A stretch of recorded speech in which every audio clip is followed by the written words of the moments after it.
All right, tonight we are reading Tashi and the Baba Yaga.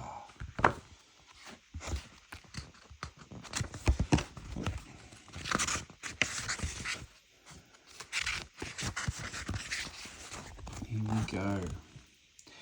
Jack's dad sat up in bed reading the newspaper. He had a cold and his tissue box was nearly empty. Beach houses for sale, Dad read aloud. How would you like to move to a house near the beach, Jack? He blew his nose. Just imagine an early morning swim watching the sunrise over the sea. Look at this one. A nice little wooden house with plenty of personality. Looks as big as a beehive to me, said Jack. Anyway, I like it here, near all my friends. Besides, Jack narrowed his eyes and tapped the side of his nose slyly, you've got to be careful about exploring new houses. You never know what you may find inside. Dad put down his paper. Really? He smoothed the place on the bed for Jack to come and sit down. He rubbed his hands together. Yes, he could definitely feel the story coming on, one of Jack's Tashi stories, no doubt. Since young Tashi had moved into the neighbourhood and become best friends with Jack, they'd heard some amazing adventures. I suppose your friend Tashi knows all about new houses, said Dad. Yes, when he was back in the old country, a new house did arrive in his village one day. Arrive, repeated Dad, puzzled. How could a house arrive? No, wait a second. Mum, called Dad. Mum, come and listen to a story. He grinned at Jack. She'd be so cross if she missed out. Mum came panting into the room, her arms full of dirty washing. She plonked it on the floor and curled up next to Dad. Wacko, she cried. She glanced scornfully at the washing. That can wait. So what's it all about? Well, it was like this, Jack began, and he shivered as he remembered Tashi's words of last night. Baba Yaga blew into Tashi's village on the winds of a terrible storm. Baba Yaga? Who's that? Coughed Dad. Someone looking for a new house. Pay attention and you'll find out, said Jack. And don't breathe on me, said Mum. Well, one night when Tashi was quite small, stinging rains lashed the village and wild winds blew washing off lines and chickens out of their nests. Branches were torn from the trees and whole houses were whisked miles away.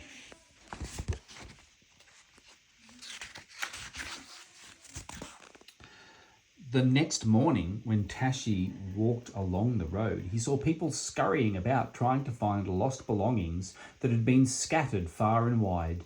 He offered to help, and, going further and further from the village, he found cooking pots and slippers high up in the trees. Because he was looking up, he almost stepped on a raven that was pinned under a fallen branch. Tashi gently lifted the bird from the leaves and twigs and placed it on a grassy mound.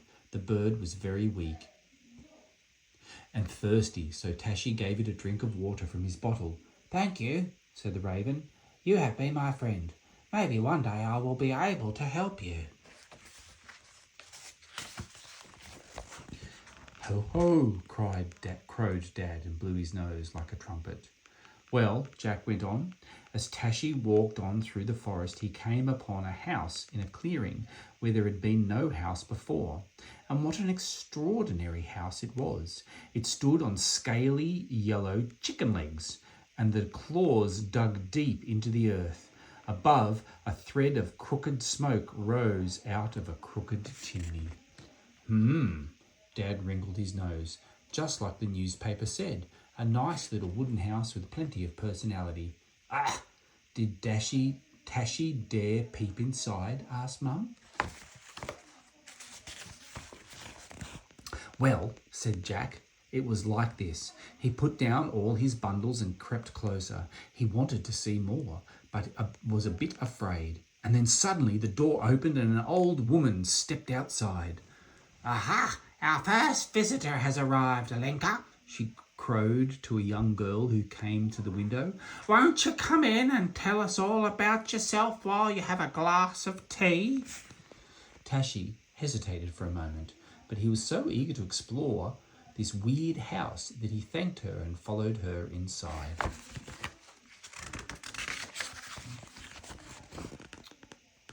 There was an enormous stove in one corner of the room, and nearby, on a stool, lay a half-plucked goose.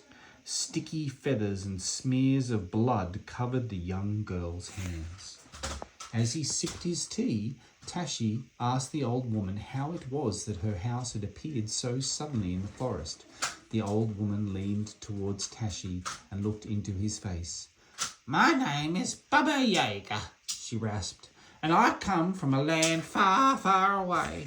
The storm blew me right over the mountains into this forest, but I don't think I'll stay here. It seems a dismal sort of place to me.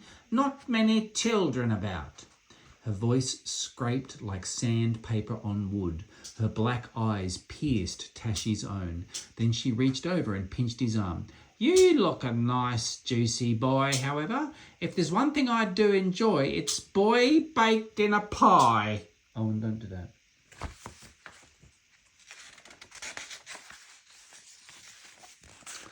Tashi could hardly believe his ears. Did she really mean it, or was she just teasing? "Probably just teasing," Dad said heartily. Then he looked at Jack's face and gulped. "Wasn't she?" "Go on, Jack," said Mum. "What happened next?" "Well," said Jack, "it was like this. Tashi was staring at her, half smiling and hoping she was joking, when suddenly she smiled back. He gasped in horror. Her teeth were made of iron. He looked around wildly and saw through the window that the sun had vanished behind the clouds. The fence posts glowed white against the dark sky. Tashi peered closer. His heart thumped and he bit his lip hard. On top of each post sat a small skull, a child-sized skull with a candle lit inside it. "Wah!" he screamed.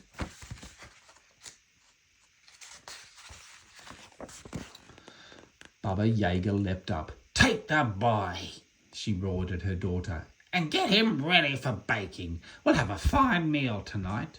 And she hobbled out into the forest to gather some herbs and mushrooms. Alenka dragged Tashi over to the oven. Her strong fingers bit down through his jacket like claws. With one hand she built up the fire and then dropped Tashi onto the oven spade as if he were nothing but a loaf of bread.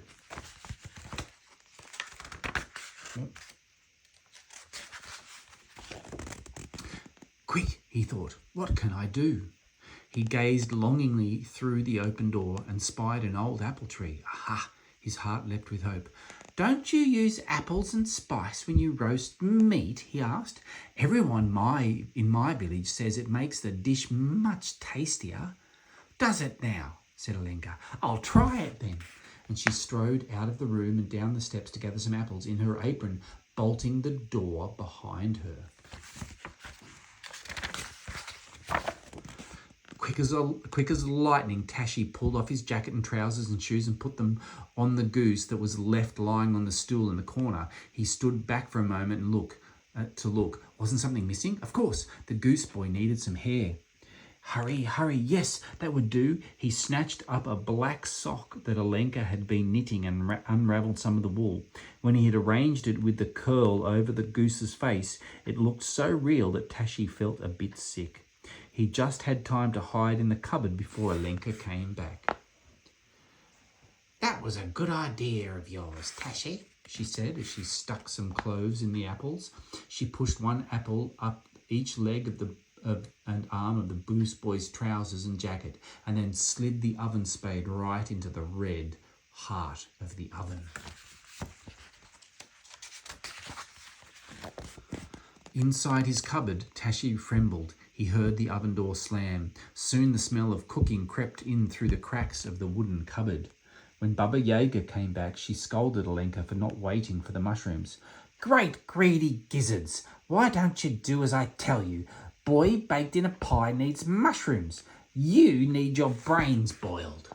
But the old woman stopped finding fault when she sniffed the delicious smells coming from the oven. "Apples and cloves," Alenka announced proudly. "Tashi told me how to do it." They sat down at the table and began to eat.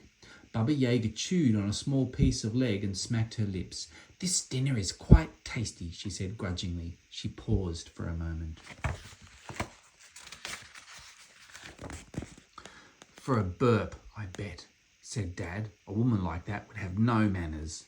Tashi didn't mention any burping, replied Jack. Anyway, then the old woman began to look suspiciously at the meat. She poked it with her fork. This looks like goose. She paused again. It smells like goose. It is goose. The old woman stood up and pointed her craggy finger at Alenka. You stupid snail-witted lump. Can't you do anything right? Now where did that Tashi get to? You stay here and search the house while I see if he ran to the village. Alenka got down on her hands and knees and looked under the bed. She looked behind the screen and then she turned towards the cupboard. Through the crack in the door, Tashi could see her moving towards him. He began to shake. In the tight, dark space of the cupboard, he could hardly breathe. But then he saw something else. There, across the room, sitting on the windowsill, was his friend, the raven. Are you looking for something? The bird called. Yes, said Alenka. A juicy boy that was supposed to have been our dinner. Ah, nodded the raven. I saw such a boy hiding in the garden just now. Good, Alenka shouted, and she ran down the steps to catch Tashi. Quickly, Tashi slipped out of the cupboard and he whispered, "Thank you," to the raven as he clambered out the window. Then he ran through the forest with the trees moaning in the wind and the storm clouds racing across the sky and a rusty old voice calling on the air like a crow at dusk. The next morning, Tashi's mother was very cross that he had lost all his clothes. When Tashi told him that Baba Yaga had cooked them, thinking he was inside them, she didn't quite believe him. Come, I'll show you, said Tashi, and he led her into the forest. The strange house was still there, standing on its bony old chicken feet, and the crooked smoke was still drifting out of the crooked chimney. Tashi's mother shivered and drew him close. What did I tell you? Said Tashi.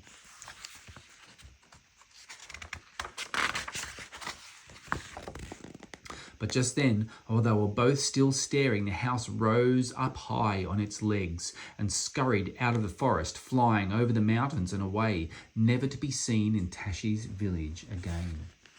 Jack's parents were silent for a moment, thinking. Then Dad sneezed. Ah, he shivered. I hope that house doesn't blow anywhere near here. No one would want a place like that, even if they were selling it for chicken feed. Jack leapt off the bed with a grin. Funny you should mention chickens, Dad, because they were the cause of Tashi's next problem. Well, the worst thing about chickens is chicken poo, said Dad. That might be a smelly problem, but how could it be dangerous?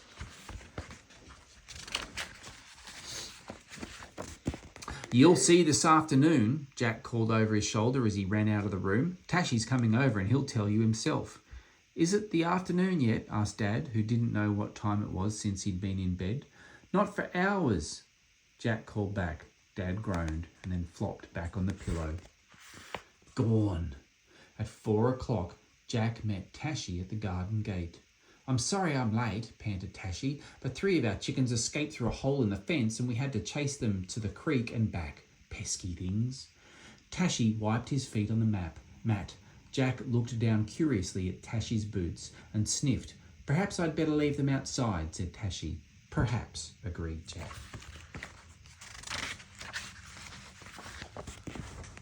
So, said Jack, when they were sitting comfortably, did you get all 3 chickens back?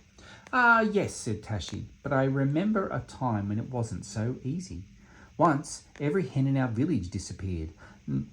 Nothing was left behind, not even a feather floating in the air. How dreadful, said Mum, coming into the room. What did you do for eggs? Well, said Tashi, stretching out his legs, it was like this. Wait, cried Jack. Dad's still asleep. Fair's fair. He scrambled upstairs, flung open his father's door and shouted, Baba Yaga! Dad screamed and shot out of bed as if the witch was swooping through the window right behind him. He was still breathing heavily when he was settled on the sofa with a rug over his knees. He stared at Tashi. I don't know how you could even look at chickens again after Baba Yaga, he said, and sneezed. Achoo! Tashi nodded. But a man has to eat. When all the hens disappeared, no one in the village had a clue where they could be. People were grizzling because they had to start work without their omelettes. They invented excuses to poke about in each other's houses, but they found nothing.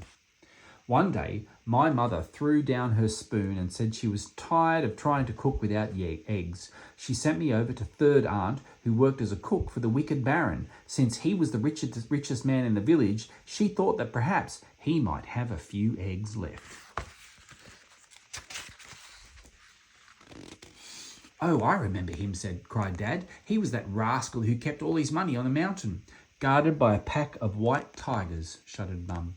"Yes," agreed Tashi. "He had the heart of a robber and the smile of a snake, and I didn't like going near him. But what else could I do? I set off at once, and on the way I met Cousin Wu.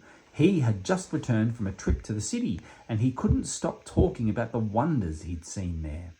The best thing of all, he said, was the flying fireball circus. You should have seen it, Tashi. The jugglers and the acrobats on the high trapeze. I couldn't believe my eyes." "You are lucky, Wu," I sighed. "I don't suppose we will ever see a circus here. The village would never have enough money to pay for one to visit."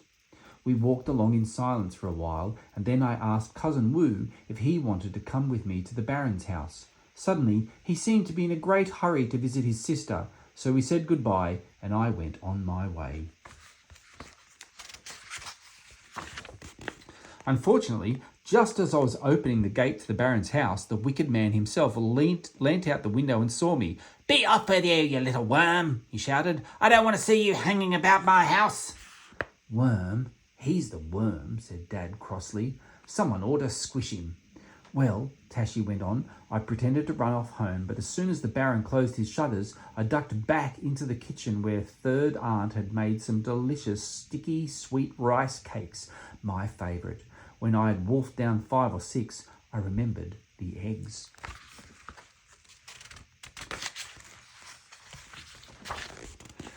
"Of course you can have some," said third aunt. "We have plenty, more than we know what to do with, in fact." "Have you?" I said. "That's very interesting." And I followed her outside to an enormous shed and waited while she unlocked the door. And you know what? I found hundreds of hens, and some of them were my old friends. I recognised Gong Gong's pullet and second cousin's big Peking red. "Don't wait for me," I told third aunt. "I'll fill this bowl and be out in a minute." When she left, I walked amongst the birds and made sure that all the village hens were there in the Baron's chicken house. Then I sniffed the smell of cigars. Strange, I thought, cigar smoke in a chicken house. I sniffed again, and the skin on my neck tingled. Slowly I turned around, and there, in the doorway, blocking the light, stood the wicked Baron.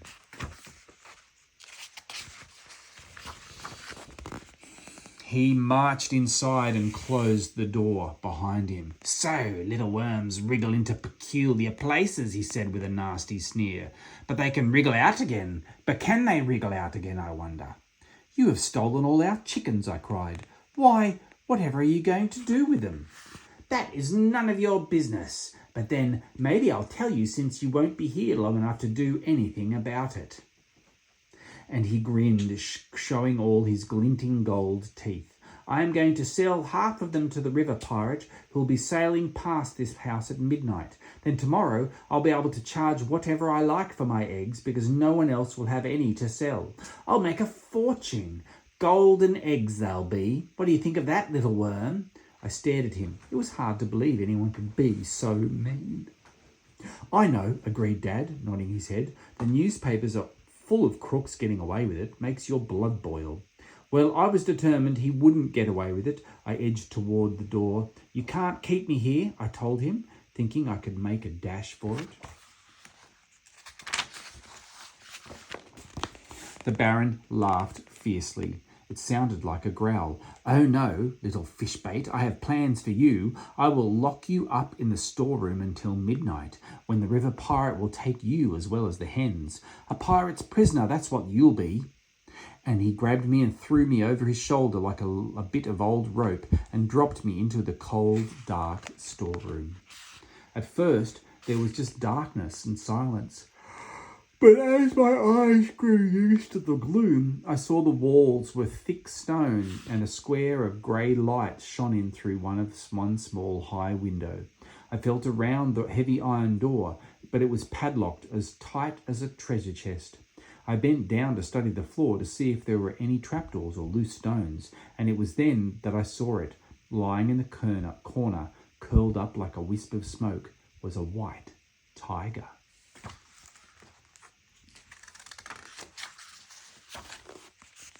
"The Baron's tiger," screamed Jack. "What did you do?" "Well, it was like this. I just stayed where I was and made no sound. I could see that its eyes were closed. Its legs twitched now and then as if it were chasing something in a dream. It was asleep, but for how long? I put my head in my hands. There was no way out. I felt like a fly in a web, only my web was made of solid stone. If only I had my magic ghost cakes, I thought. I could walk through that wall as easily as walking through air. I searched in my empty pockets. Wait, there was a small crumb, but would it be enough to get me all the way through those thick walls? Should I take the chance? "Yes, yes," cried Jack. Tashi nodded. I put the crumb on my tongue, and as I swallowed, I began to push through the stone. My right foot first. It was gliding through, and then I stopped. The rest of my leg was stuck fast, deep inside the stone. I moaned aloud. Over my shoulder, I saw the tiger stir. I saw one eye open, then the other. I'd forgotten the colour of those eyes, red, like coals of fire.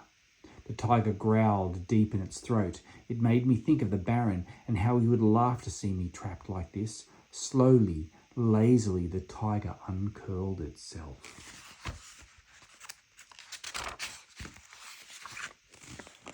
I scrambled through my top pockets. Nothing. I was frantic. The tiger was padding towards me. It leaned back on its haunches, ready to spring. It was hard to look away from its snarling mouth. But yes, there in my very last pocket of all, I felt something soft and squashy. Another cake crumb. I swallowed the crumb as the tiger sprang. Its jaws opened and a spiky whisper swiped my hand. But I was away, slipping through the stone as easily as a fish noodle slips down your throat.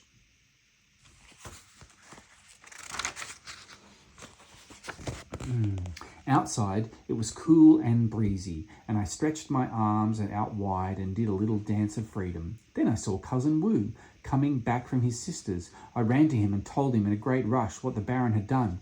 "That thieving devil!" cried Cousin Wu. "I'd like to drop him down a great black hole, burn down to the burning centre of the earth. But first, let's go tell the village." "You go," I said, "but just say to everyone that you discovered who stole the hens, nothing more. There is something I have to do first."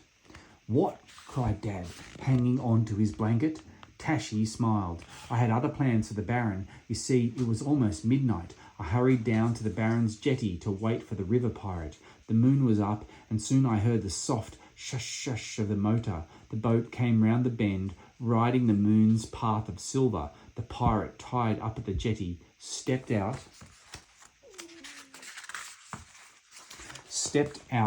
He was tall and looked as strong as 10 lions. I didn't fancy being taken as his prisoner, but I still went to meet him. "I have some news from the Baron," I began. "He has changed his mind about selling you the hens." The river pirate frowned. It was a terrible frown, and I noticed him stroke the handle of his sword. Quickly, I added, "But I have something for you." I drew out of my pocket a small bag of gold that a tricky genie had given me some time ago.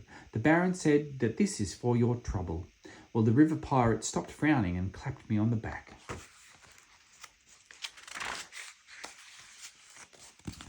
In the distance, I could see a large crowd of people marching from the village. They were waving flaming torches high above their heads, shouting fiercely. Yeah. So, in the distance, I could see a large crowd of people marching from the village. They were waving flaming torches high above their heads, shouting fiercely. And there was the Baron coming out of his house on his way down to meet the river pirate. He hurried over to see what all the smoke and noise was about, and when he saw me, he gasped with surprise.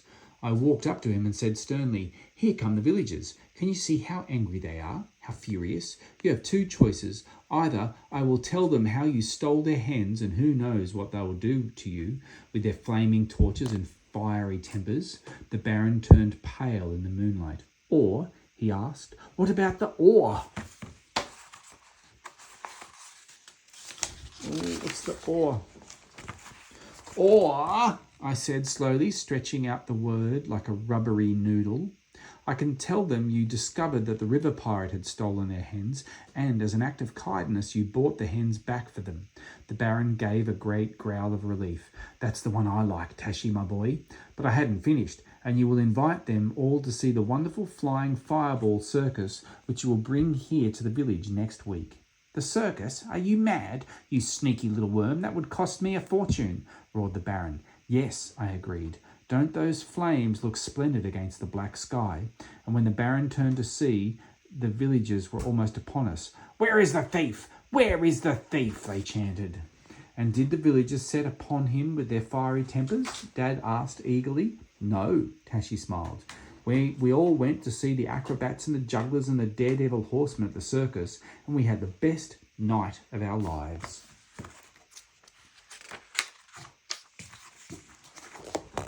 So, Dad sighed. I suppose everyone had eggs for breakfast from then on and talked about the circus over tea, and Cousin Woo saw a lot of his sister. Yes, agreed Tashi. Life was quite peaceful for a while. Hey, Jack, Tashi turned to his friend. Let's go out into the garden and play Baba Yaga. Okay, said Jack. I'll be the witch and you can be the dinner. And they raced outside to the peppercorn tree. Dad went back to bed. The end.